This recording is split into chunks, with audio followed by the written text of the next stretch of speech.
Welcome to the Couples Expert Podcast with Stuart Fensterheim, LCSW, your source for the latest tips and practical down-to-earth advice on creating emotionally connected, thriving relationships. Now, here's Stuart. Happy Valentine's Day, everyone. And I want to just thank all of you. As I did in the intro, I wanted to make sure all of you were aware that we have hit 20,000 downloads. 20,000 downloads. I mean, that's like, I can't even imagine how many of you that took to really listen to our podcast, to really spread the word that love and connection is the answer, to really make sure that all of us feel special in the world, know how important we are, and know that we're not alone in this world.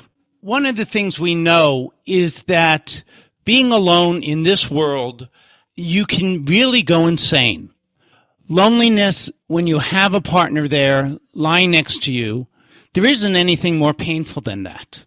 So how can we make sure that our partners truly see all of us, the good, the bad, the ugly, and that we feel secure in their love? That is what my vision is, to help all of you never, ever have that experience. But how do you do that? How do you make sure that you're with that person that you know is there for you? That you can answer that question, are you there for me? And there isn't any guessing with the answer. The answer is a definitive yes. This person is there for me. Even when we fight, they're there for me. One of the really exciting experiences I had last weekend when I did, I guess it was 2 weeks ago, when I did my Hold Me Tight 2 days, 7 conversations weekend, is people left the weekend knowing that their partner truly is there for them. That doesn't mean they didn't still argue or didn't still get triggered when the two of you would speak and something comes up. But when the triggers happen, we understand why. We understand where they're coming from. And together, the two of you now have a language to be able to talk about that. And here's the key, to be able to see it the same way. What that takes is vulnerability. It takes authenticity.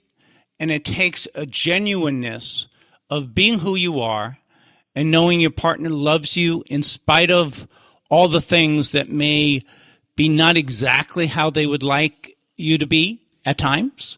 And at times they see those sort of failings that they might interpret as a failing as part of who you are as a person. So the entire package is what matters, not the particular situation, not the particular isolated time when you two really pulled apart. But then, here's the key, and this is what I think the people in my workshop did experience over and over again as we worked through some of the exercises over the weekend, is that there is an ability to repair that. So the key is arguing and fighting is not the problem. The problem that most couples have is a lack of repair. And there's nothing that triggers couples more than this next week because, as you know from my intro, this is Valentine's Day. And Valentine's Day can be the happiest day in the world. But it also can be a time of pulling away, pulling apart, and interpretations and misunderstandings that go beyond the normal conflicts. So I brought back one of my previous guests, Renee Segal. Renee is a friend of mine who we talked a while back about couples conflicts. And what I know is Valentine's Day, more than almost any other holiday, brings up for people the feeling of not being important. And that feeling that we talked about a minute ago about feeling alone. Because unless the two of you are clear about expectations, about what it's going to look like and what the day should be or shouldn't be, and who should be part of that day and who shouldn't be part of that day, there is so many misunderstandings that can occur. So I asked Renee to come on to talk about conflict, but in a different kind of way than she did before. This time, what I'd like to talk with her about is how to handle and manage those interpretations, those things that come up for couples that quite often are not even talked about. But in the middle of an argument, when you're triggered, saying some mean, awful things at times, and I want her to guide us to see how to understand what happens and what some of the solutions are. So, Renee, welcome back to the Couples Expert. I am so thrilled that you're here. Stuart, it's really nice to be back. I'm glad to be a part of the Valentines program. Yeah, and also you're part of this really new venture with hitting that 20,000. That's been pretty cool. Yeah, it's very exciting. I'm glad that you're spreading the word about love and couples and conflict and how we can have more positive relationships. You know, I realized in my intro, since you were here previously, I didn't really introduce you. I just said it was great to have you. So why don't you tell my listeners a little bit about who you are and where you practice and that, you know, some things about you. Okay. So my name is Renee Segal, and I'm a licensed marriage and family therapist. I'm a certified emotionally focused therapist, and my practice is in Minnetonka, Minnesota, and I deal primarily with people recovering from affairs and other betrayals, sex addiction, other types of addictions, and people that are dealing with some sexual trauma in their relationships. I'm also a yoga teacher, and I love what I do. And I have a group practice. I have 2 employees that work with me, 2 other wonderful therapists, and I love emotionally focused therapy. And I think that's pretty much. That's a little bit about my practice here in Minnesota, where it's cold. Yeah, I know. Can I tell you what the temperature is here today? I don't know if I want to. I don't think you don't. I'll tell you that. But you know what? I chose to live in Arizona because I decided gloating is not something that I don't like. I actually like doing it, and I'm going to gloat because I believe today is going to be 75. Yeah. Well, it started off warm today, and now it's going to get very, very cold. It's windy, and yeah. But I've been there because I used to live outside of Erie, Pennsylvania. Yeah. And a lot of people who live here don't understand the term whiteout. They think whiteout is what you fix papers that you're writing that have a little bit of a problem, so you want to erase the letter. A whiteout is snow. Yeah. Yeah.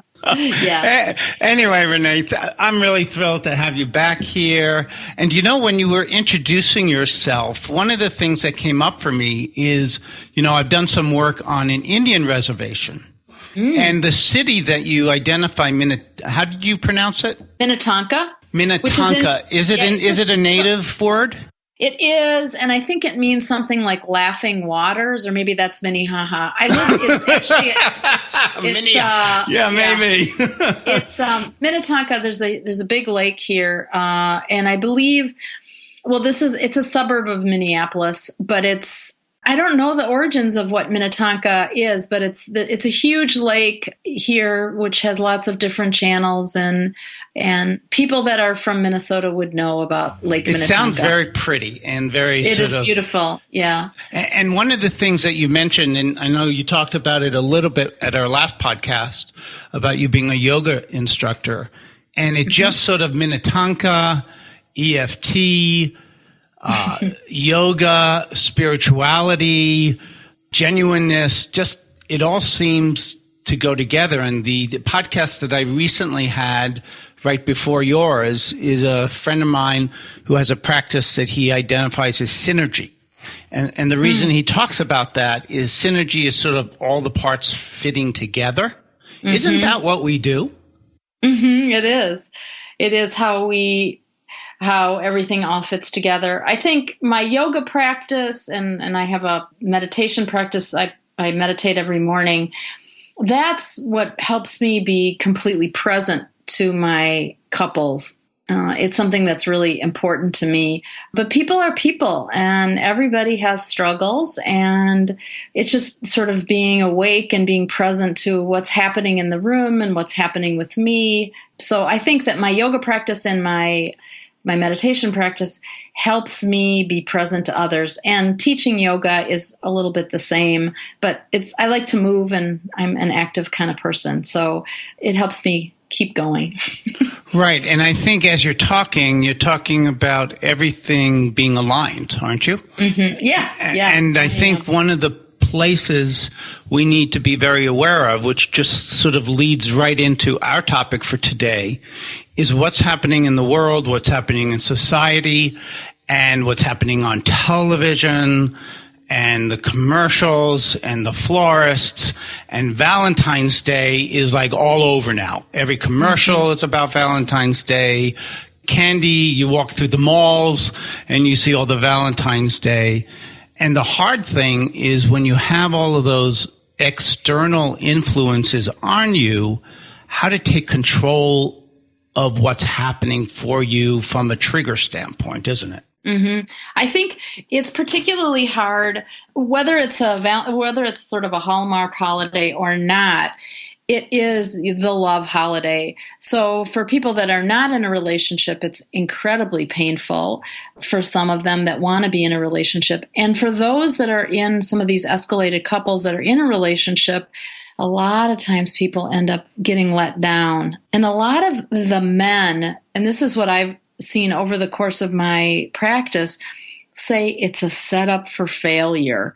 They are confused about what to do. And the women have higher, and we're talking heterosexual couples, I know, but the women have higher expectations and the men feel very, very let down, or the women feel very let down, and the men feel like they've been set up for failure because they're not really sure what to do and how to please their partner.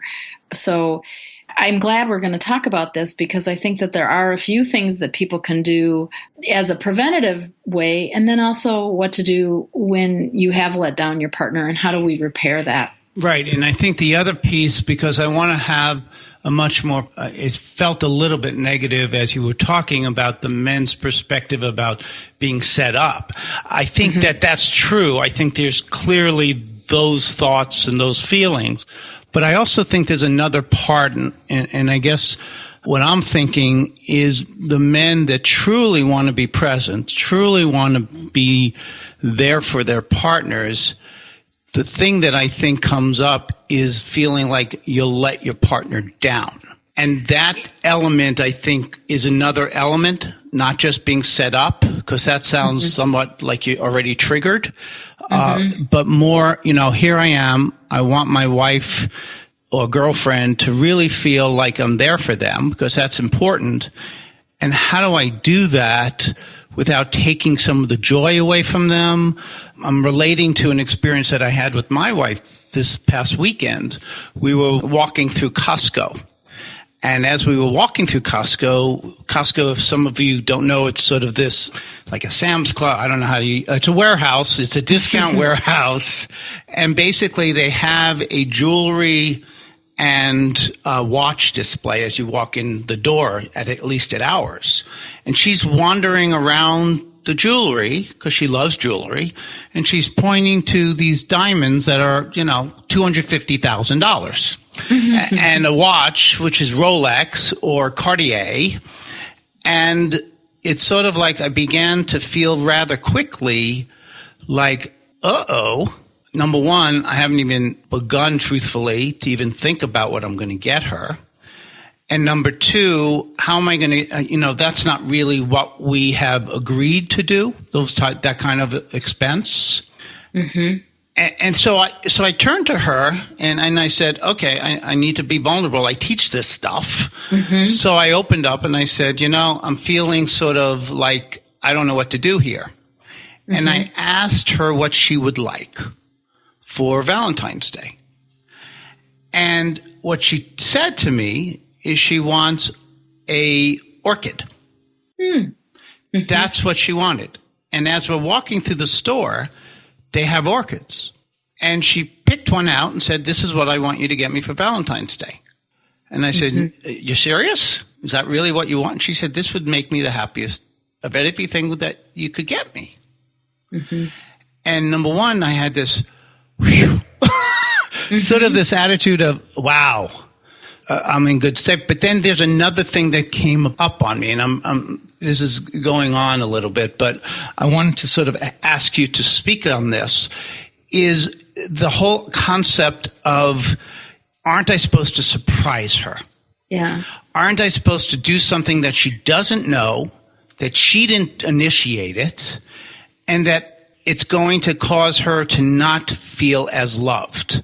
And it was the total opposite. Yeah, and I think I'm going to comment on a lot of what you're saying, Stuart. First of all, good for you for being vulnerable and noticing in yourself that you were feeling like, I might let her down. And that is the feeling that I'm saying, that the setup piece of it, where people feel like there is an expectation that we're supposed to do something for this holiday, and I don't want to let them down. And that's where I guess I was using the language setup is exactly right. I think that what you did, which was something that, is really healthy and important, is to say, these are things that are out of my price range. And is this really what you want? Because if it is, we have to really talk about that. And she said, absolutely not. What she wanted was an orchid, which sounds lovely. $15. Yeah, $15, which is much more in your price range. Really. But then the piece about surprising her. And I think really what that's about, for what I see in my practice and in my own life, is, does my partner really know me? Do they really know what I might like? And that's this feeling of attunement that they're looking for. And we also sometimes hear this, and people will say, I shouldn't have to tell you what I want. You should just know. Sue Johnson talks a little bit, and she always says, you have to teach couples to say what we want and request that. I look at it a little bit differently as well. And that's something that, like, I want you to notice me and know so much about me that you can tell what it is that I like and what I don't like. And I think it's really about noticing and being attuned to that partner. That said, I think that sometimes couples like surprises and sometimes couples don't. And I think that that's unique to each couple. Some people don't like to be surprised, and some people do. I think it's really more about attunement. Yeah, and how you define surprise is an interesting question. Because my wife is not one that typically wants to be surprised, but she does like not knowing. So what she does, like over Christmas, she'll give me a choice of 5 things, and I get to pick which one. So she'll say, I would like this, or this, this, or this, and now it's up to me which I do. To her, that's a surprise. And I think what's working so well in your relationship, Stuart, is that you're not an escalated couple and you're secure. So she can do that. I think when we're in a situation where the relationship is stressed and insecure, everything is raw. Everything is loaded. And so what I'll see is, I'll have couples that have had an affair, and they'll say, you bought your affair partner this, that, or the other thing, and you only gave me this. You bought your affair partner flowers, or you bought your affair partner, underwear, or whatever it is, a ring or earrings or something like that. And all I get is a dinner. And I think that it's really the meaning that's behind interpretation of what it really means. So if I don't know that my wife likes rubies as opposed to emeralds, or that she likes a certain brand of perfume, what I interpret that to mean isn't about the perfume. It's not about, it's about not, when you were talking earlier, and I really like what you're saying, is it's about the meaning that gets attached. Do you see me? When I talk, it's really about the ARE that I've talked a lot about. It's about, are you there? Do you see? The ARE is attunement. It's accessibility, engagement, and responsiveness. Yes. So are you responsive? Yes. Are you really seeing me for who I am? And do you make the things that matter to me important to you? Will you remember my birthday? Will you remember our anniversary? will you take time off work? All those things fit into this, doesn't it? Mm-hmm. Like you said, it's that, are you paying enough attention to be responsible or responsive to what it is I care about? What matters to me needs to matter to you. And so couples that are not escalated can get on track easily. So you can have somebody buy somebody something they really don't like and say, oh, go ahead and return it. I don't care. I'm just glad that you thought about it.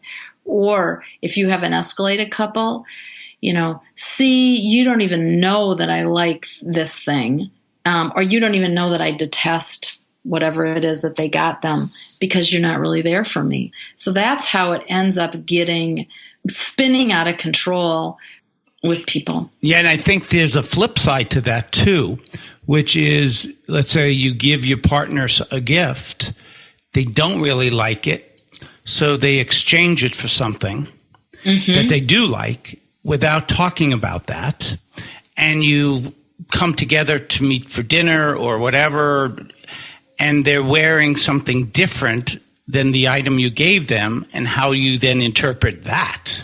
Mm-hmm. Right. And all of these things they're even more, on any given day, it might not matter so much. But with Valentine's Day, at a time when our culture and the media put so much into it, it just can be very, very, very painful for people. Right. And then I think we also need to talk about sort of the way that love is represented in the media and the looks between couples. And, you watch a Valentine's Day, particularly a jewelry commercial, and you see the look in the eyes, and you see how they're basically melting when they're together.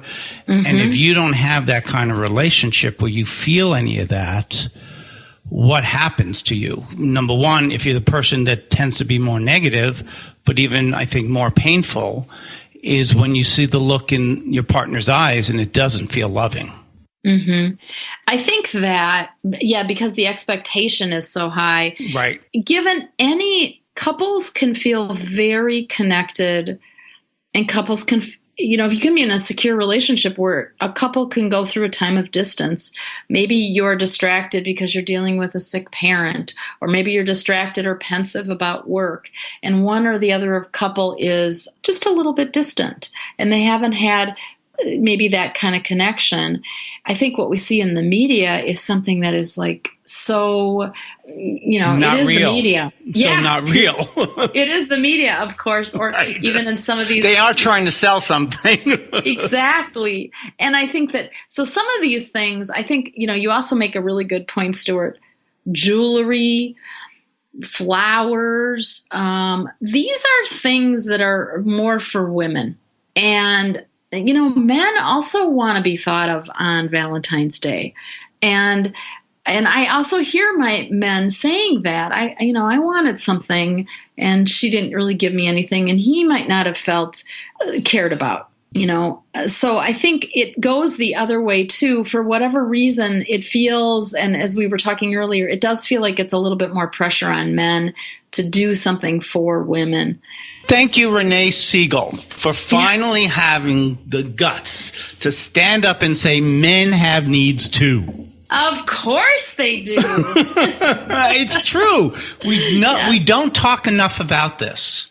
Yes. And that how sad a man could be if his wife didn't get him something that he enjoys. Mm-hmm. Or maybe, whatever kind of gift that is.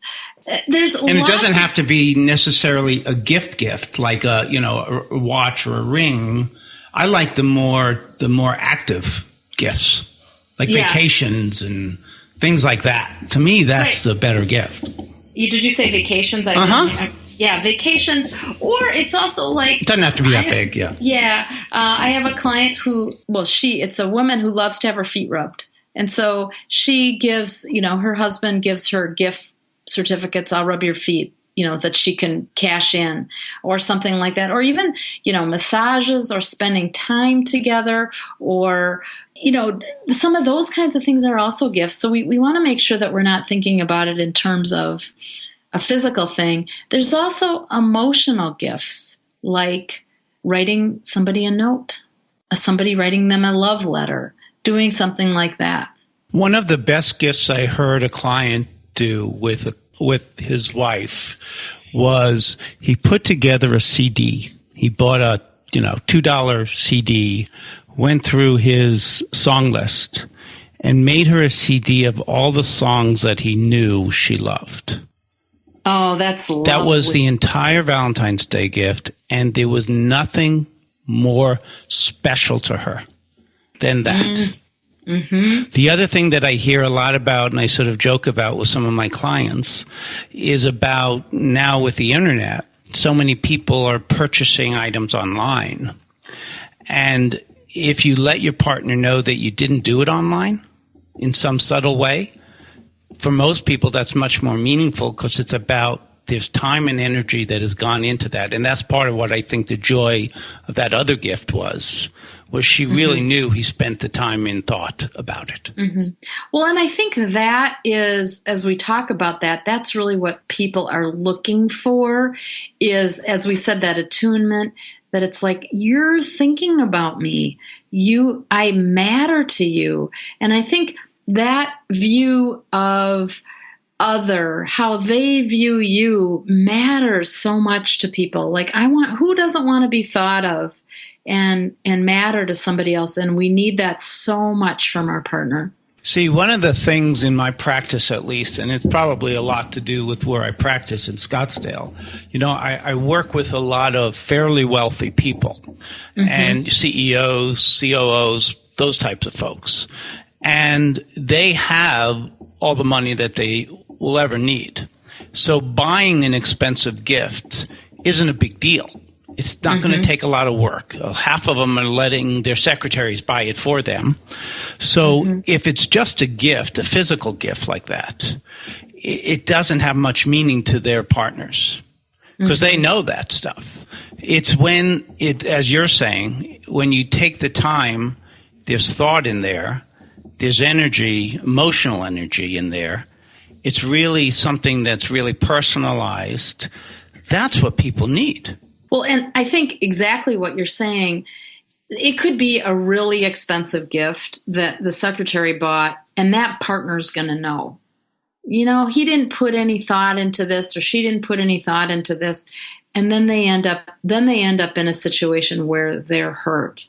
And then we end up in a situation where they're escalated again, and it's just doubled because it's Valentine's Day. Right. Those triggers become so intense. And I think one of the things that I want to make sure we talk about today that I'd like to ask you about, because when we talk about emotionally focused therapy and how this all fits together, we're talking about when triggers happen, some of the internal dialogues.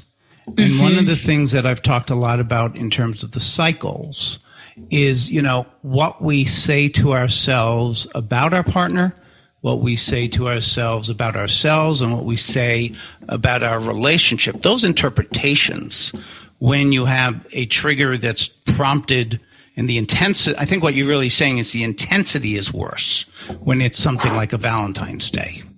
Exactly. So I think what you're saying, and I like that we're talking now, we're sort of getting more into the maybe what do we do? All of a sudden you find out your partner didn't do what you wanted and you're really, really upset. He didn't buy you the thing. He didn't honor you in the way that you wanted to be honored. And you're so mad about that. And that's what's on the surface. But underneath, and those surface emotions are things like you're saying, what do we say to ourselves about ourselves and about our partner?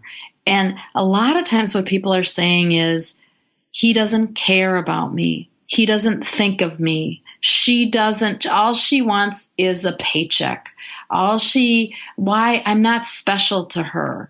And how we're talking about that. And sometimes when couples are in that black place, some of those deeper feelings might not even be aware to them. It may not even come into their awareness. They're just so mad. But underneath the anger is all of that sadness. Like, I really am longing to matter to you. I'm really longing to know that I am that special person. to you, because we all have that need.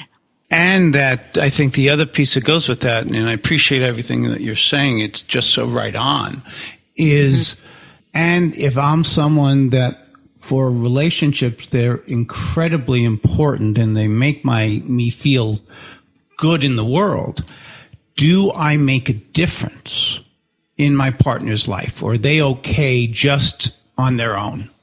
Mm-hmm. And if I don't feel a sense that what I just did really made a difference for them, part of what comes up sometimes is, well, they'll be fine without me. They don't really need me.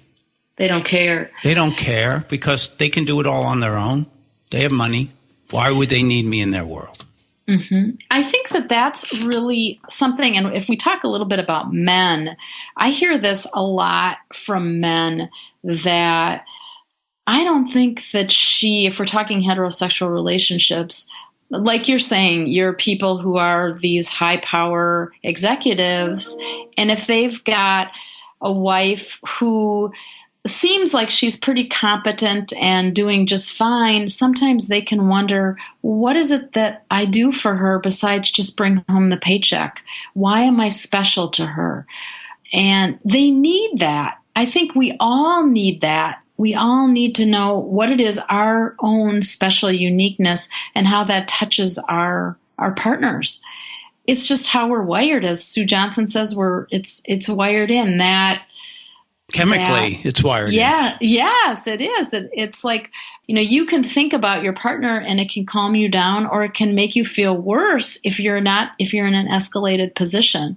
So really, Valentine's Day is more loaded with that type of thing. Does he really, or does she really care about me? What is she going to do to show me that I'm so special? And I think what people forget about is the emotional piece.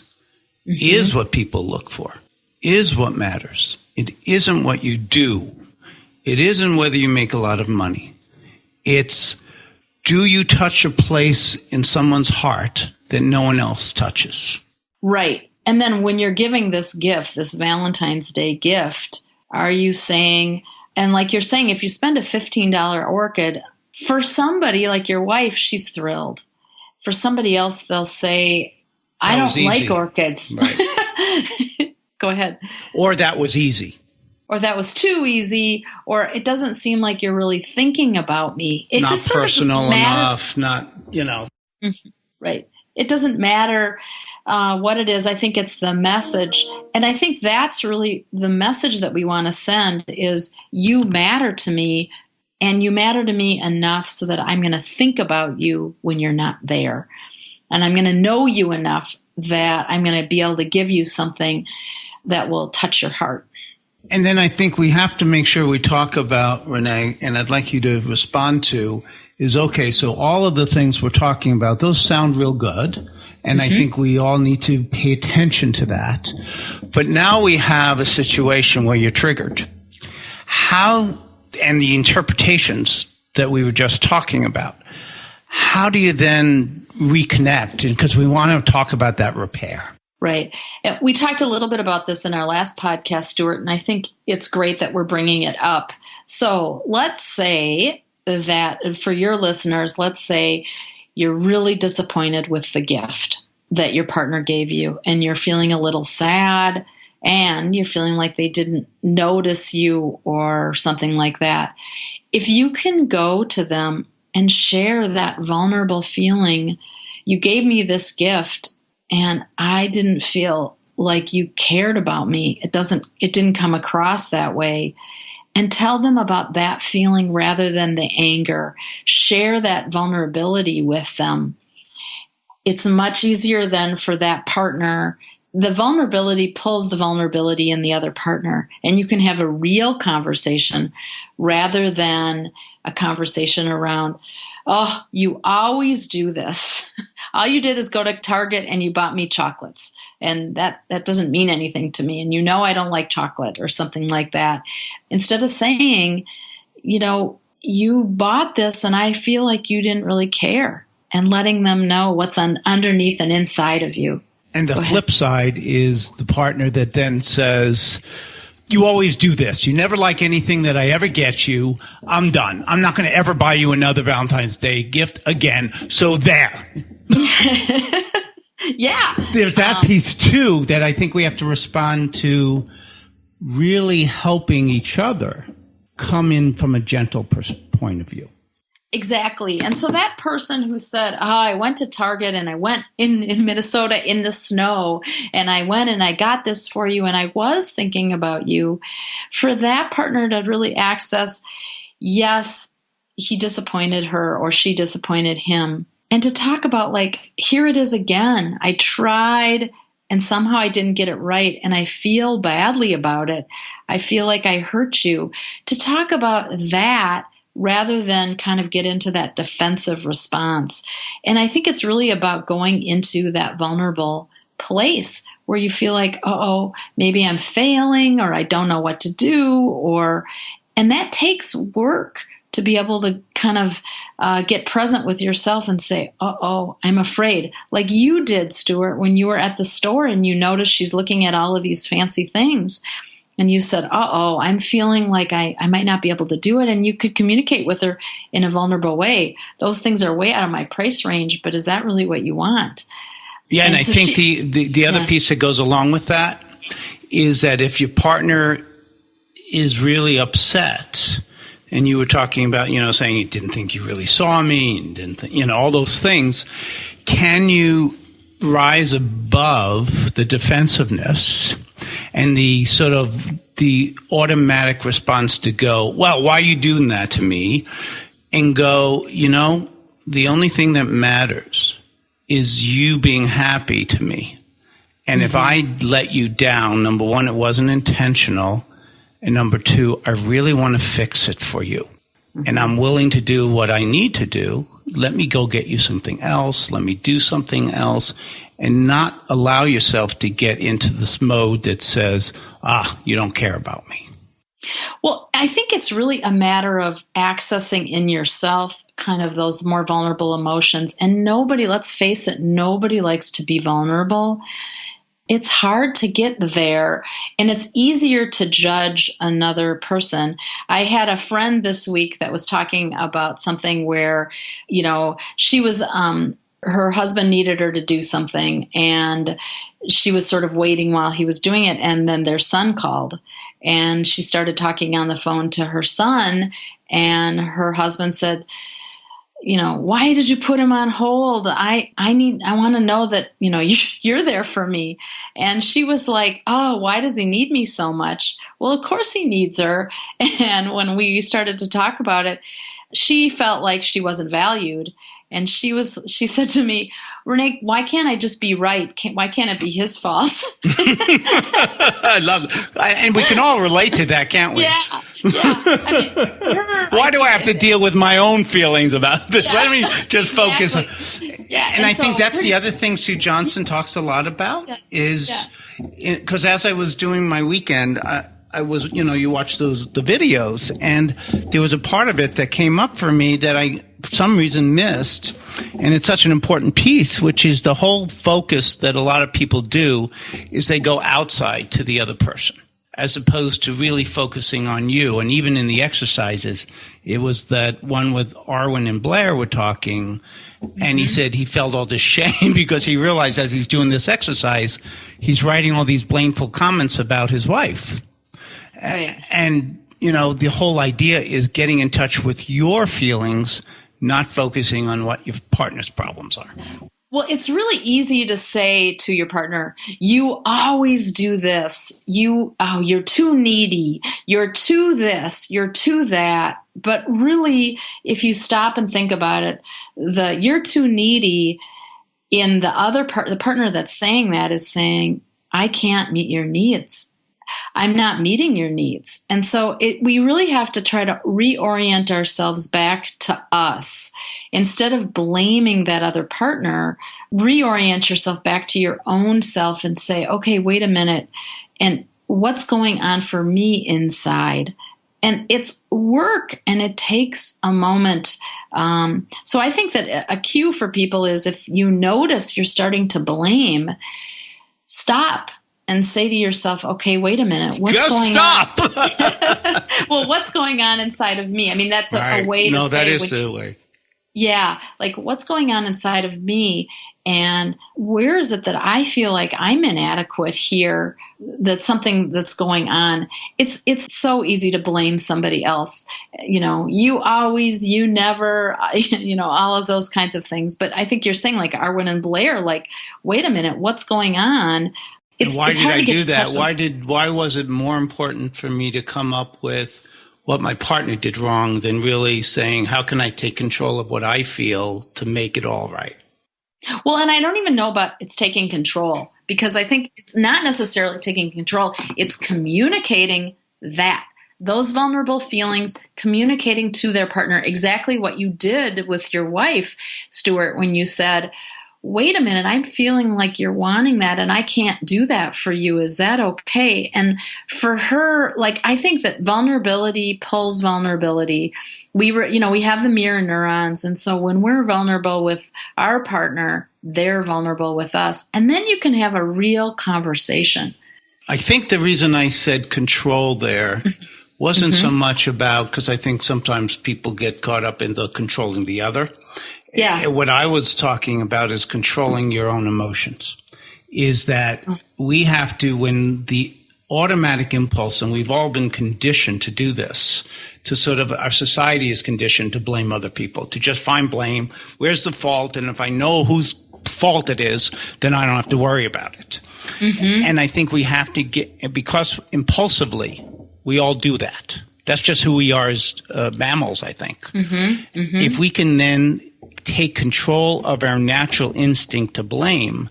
And this is why I've been sort of on this soapbox lately in my office of having what I'm calling intentional relationships. Intentionally doing what you know is right, what you know is best, what you know is going to get you what you want. If we can control the instinct and stay to our gentle side, to our softer side, and share that with our partners, then that can be beautiful. Yeah. And that is the basis of connection and closeness. When you can share what's going on inside of you, that vulnerability, that's really what is the beautiful part of a relationship. Renee, I just really have enjoyed today and having this dialogue. And as I'm sitting here, I'm having these sort of all these different thoughts about just bringing you on and how good it feels to me to have someone that I can sort of talk about these things with, that you really understand.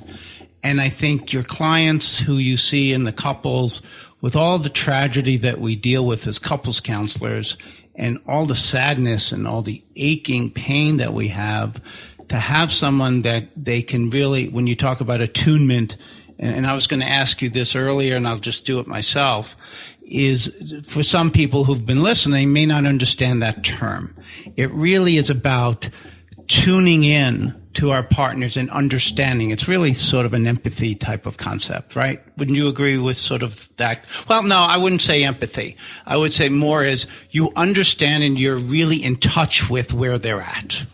Right. Well, I think that we talked about it earlier. I would add this. I think you're absolutely right. I think attunement is made up of the R, which is accessibility, responsiveness, and emotional engagement. Exactly. Emotional engagement. And I think that's what attunement is those things, is that, you're really with the partner. I think it's such a great word, attunement. And I think that is a form of empathy. So I think you're absolutely right about that. I agree with you, Stuart. I feel like we're like-minded people. Maybe it's because of our emotionally focused therapy background. And it's so fun talking about this. I'm even thinking about myself and what I'm going to do for my partner for right. You gotta start, right. Valentine's Day, talking about the men and how important it is for the men. Right. And I think the other piece that I want to end with for today is just your kindness, Renee, of your giving nature, taking your time, coming back on here. Who knows, maybe we'll have you on again. And really just having that giving nature that you have And I think some of us go into this field for lots of different reasons. Clearly, this is sort of your mission and your path, because sharing who you are is what it's about. Mm-hmm. Yeah, thank you, Stuart. I really appreciate that. And I would love to come back on again. I love talking about this kind of stuff. And like you said, it is sort of a life's calling. I think you have the same life calling. It's just such a gift to be here and to talk about this. So thank you very much. So thank you again, Renee, for coming on the Couples Expert Podcast. And we'll see all of you next time with another exciting guest who's going to talk about how to really be yourself in a relationship. Take care. Happy Valentine's Day. Happy Valentine's Day. All right. Bye-bye. Bye. Thanks for listening to today's episode with your host, Stuart Fensterheim. You're one step closer to reigniting that fiery passion with your partner. For more information and your 30-minute free phone consultation with Stuart, visit www.thecouplesexpertscottsdale.com. We'll see you next time.